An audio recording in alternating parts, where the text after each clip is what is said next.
West ইন্ডিজের বিপক্ষে কিংস্টনে দ্বিতীয় টেস্টের তৃতীয় দিনে এসে স্বপ্নের মতো একটি দিন কাটালো বাংলাদেশ। দিনের শুরুতে ক্যারিবিয়ানদের অল আউট করে দিন শেষে 211 রানের লিড, হাতে এখনও আছে 5 উইকেট। আর এমন দুর্দান্ত ফলাফলের পেছনে যার অবদান সবচাইতে বেশি তিনি পেসার নাহিদ রানা। ঝড়ো গতির বোলিংয়ে একাই শিকার করেছেন ক্যারিবিয়ানদের 5 উইকেট। নিজের আন্তর্জাতিক ক্যারিয়ারে এটাই রানার প্রথম ফাইফার।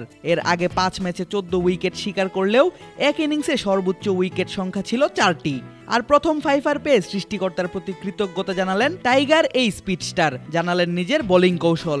সর্বপ্রথম উপরওয়ালা শুকরিয়া আদায় করতে চাই, আলহামদুলিল্লাহ টেস্ট ফার্স্ট 5 উইকেট পাইছি।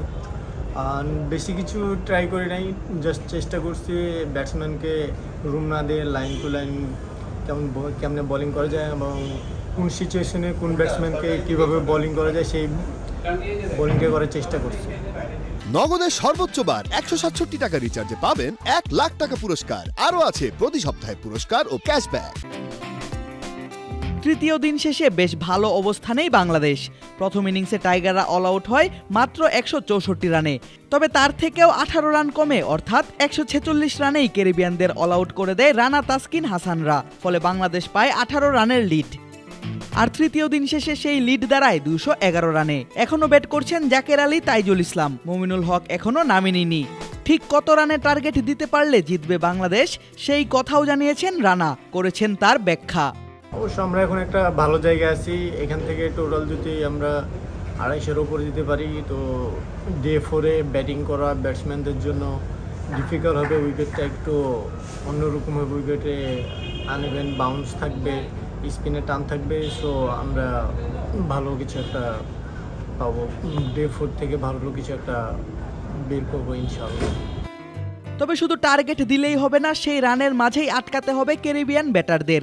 আর সেই টোটকাও বাতলে দিলেন প্রথম ইনিংসে ফাইফার তুলে নেয়া নাহিদ রানা।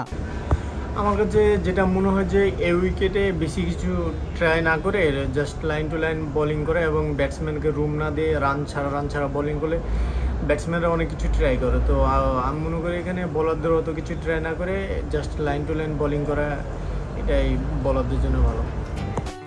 আর রানার বোলিংয়ে প্রশংসায় পঞ্চমুখ Tiger bowling coach Andre Adams. তৃতীয় দিন শেষে জানালেন প্রথম ম্যাচে নাহিদ রানার না খেলার কারণ। আমরা জানতাম কোনো না কোনো পর্যায়ে এমনটা হবে।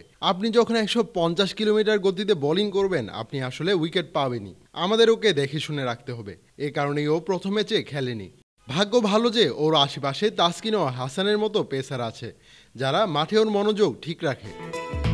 ঠিকঠাক পরিকল্পনা সাজাতে পারলে এবং সেই পরিকল্পনাকে কাজে লাগাতে পারলে দ্বিতীয় ম্যাচের ফলাফল বাংলাদেশের পক্ষেই আসবে, তা জোর গলাতেই বলা যায়।